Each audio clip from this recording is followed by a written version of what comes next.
నా పేరు మహిత, నేను రామ. జానపద కళరూపాల్లో ఎంతో ప్రాచుర్యం పొందింది బుర్రకథ. తరతరాలుగా ప్రతిచైతన్య ఈ కళరూపం పత్ర పోషించింది. ఇందులో ఒకరు కథ చెబుతుంటే వారికి చెరో పక్క ఇద్దరు వంత పాడుతూ ఉంటారు. కథ చెప్పే వారిని కథకూడు అని, ఆయన రెండో పక్క నిలబడి గొంతు కలిపే వారిని వంతలు అని అంటారు. కథకుడు తాంబూరా వాయిస్తున్నాడు కాబట్టి కథకు బుర్రకథ అని పేరు వచ్చింది. ఈనాటి బుర్రకథను కృష్ణవేణి చెబుతుంది, రాజు రోజా వంతు పాడుతున్నారు. అనగనగా రామాపురం అని పల్లెటూరు. ఆ పల్లెల్లో శివయ్య, గౌరమ్మ అనే దంపతులకు కలిగిన తొలి సంతానం సీత. ఆ సీత చదువుకునేందుకు చేసిన ప్రయత్నమే ఈనాటి బుర్రకథలో తెలుసుకుందాం. నా పేరు కృష్ణవేణి. నేను కృష్ణవేణి.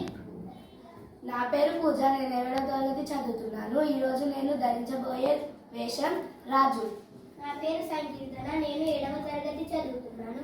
నేను ఈరోజు సీత వేషం ధరించాను. జయము జయము మన భరత మాతకు జయము, దిగ్విజయము. చదువునిచ్చు సరస్వతి తల్లి చల్లగా చూడమ్మా. సిరులనిచ్చడి శ్రీ మహాలక్ష్మి కరుణ చూపవమ్మ. శత్రు వినాశము చేసేడి దుర్గ జయము నీయవమ్మ. దేవనందాన కలగిల జుంతరథ.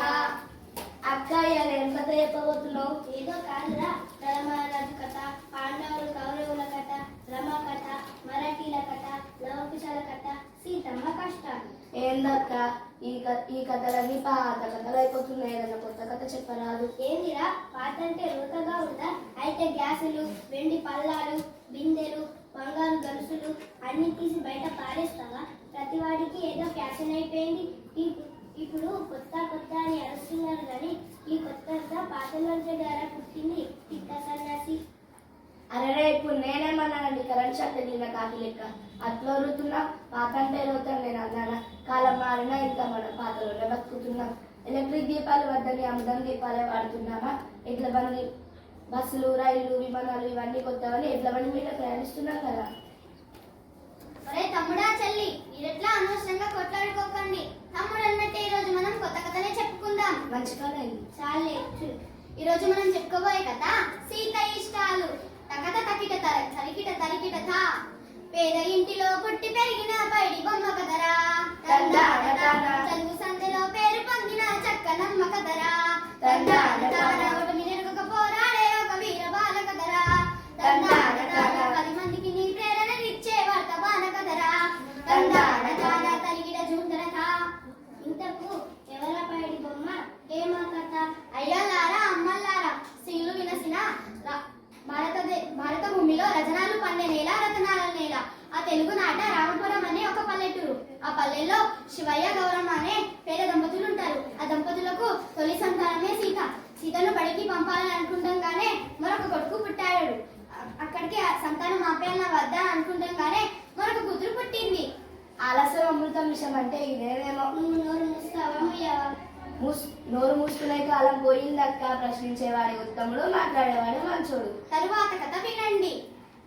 పూట గడవని తల్లిదండ్రులకు పాటులు ఎక్కువాయే. పంటలు పండక పొట్ట నిండా కష్టం ఎక్కువాయే. కుటుంబ భారం కుంగదీయగా తల్లి నిల్లిలాయే. భార్య బట్టలు కూలి నాలితో బతుకు నిలిచినారు. కరిగిడ ఝుంటరథ. రోజా, ఇంతకు సీత బడికి పోయిందా లేదా? లేదు చెల్లమ్మ. అమ్మ నాన్నలు పనికి పోతే చెల్లె తమ్ముడిని ఆడించడానికి ఆమె అంకితమైపోయింది. పిల్లలు బడిలో, పెద్దలు పనిలో అన్న సంగతి వాళ్ళకి తెలియదా అక్క? 16 ఏళ్ళు వచ్చేలోపు పిల్లల్ని పనిలో పెట్టొద్దన్న చట్టాన్ని వాళ్ళు ఎందుకు పట్టించుకోలేదు? చట్టాలు అమలు చేయడం ఏ ఒక్కరితో అనుకున్నంత కాలం పరిస్థితులు మార్పు రాదురా తమ్ముడా. ఇంతకు ఆ చిన్నారి సీతమ్మ ఏం పనులు చేసేదక్క? ఇంటి పనులను చేసేరా, పంట పనులను చేసేరా, వీడిలను చుట్టేరా, పత్తి చేలకే పోయేరా, కొవ్వొత్తుల బతుకాయేరా. వినరా సోదరా, చదువు తల్లి దీననాటనెప్పుడు, నీవు పేద కాద ఎప్పుడు. తరిగిడ జూంటరథ. ఆ తర్వాత ఏమైందక్క? ఇంకేమవుతుంది? 4 రాళ్ళు సంపాదించి అదే రాళ్లతో పిల్లనెత్తిన నీళ్లు పోసి పెళ్లి చేస్తుంటారు. నిజంగా అదే జరిగి ఉంటే మన కథకు అర్థం లేదురా తమ్ముడా. ఆ ఊరికి శ్రావణి అనే కొత్త టీచర్ వచ్చింది. నీ పిచ్చి గాని, టీచర్లు చదువు చెబుతారు కానీ ఇవన్నీ పట్టించుకుంటారా? ఒకవేళ పట్టించుకున్నా వినేవాళ్ళు ఉంటారా? సాధ్యమవుతుందా? తప్పకుండా సాధ్యమవుతుంది. మా బడిలో టీచర్లు రోజు పాఠాలతో పాటు మంచి మంచి కథలను, సూక్తులను కూడా చెప్తారు. ఆటలు ఆడిస్తారు, పాటలు పాడిస్తారు. బడిలో పిల్లల్ని తమ సొంత బిడ్డలాగా పట్టించుకుంటారు. అవును తమ్ముడా, శ్రావణి కూడా అటువంటి టీచరే. ముందుగా ఆ ఊరికి రాగానే చేసిన పని బడి ఈడున్న పిల్లలు ఎవరెవరు వస్తున్నారో లేదో తెలుసుకోవడం. అట్లా ఒక్కొక్క ఇంటికి వెళ్తూ శివయ్య వాళ్ళ ఇంటికి కూడా వెళ్ళింది. అయ్యో, అయితే అది గమనించిన గౌరమ్మ సీతను ఇంట్లో దాచిపెట్టి మా ఇంట్లో అటువంటి వారు ఎవరు లేరని చెప్పింది అక్క. నువ్వు అతిగా ఊహించకు. రాజు ఊహించింది నిజమే. గౌరమ్మ సీతను దాచిపెట్టింది. అయ్యో, అప్పుడేమైంది అక్క? సీత వచ్చిన పని చెప్పక శివయ్య దంపతులకు కొన్ని మంచి మాటలు చెప్పింది. ఏమని? ఓ భారతీయుడా, బాలబాలుడ, వినవయ్య వీళ్ళ విందుడ, తెలుసుకోవయ్య చరిత్రను ముందుగా.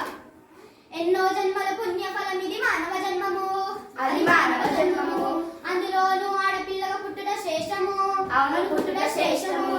సహనము, ప్రేమ భావము ఆమె గొప్పతనము, అది ఆమె గొప్పతనము. ఆ గొప్పను కలిగిన ఆడపిల్లలను చక్కగా పెంచాలి, బహు చక్కగా పెంచాలి.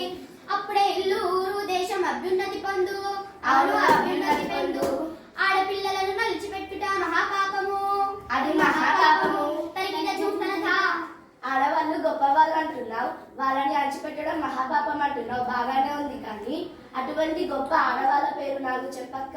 సరే వినండి. శ్రావణి టీచర్ కొన్ని ఆదర్శన మహిళల గురించి ఇట్లా చెప్పి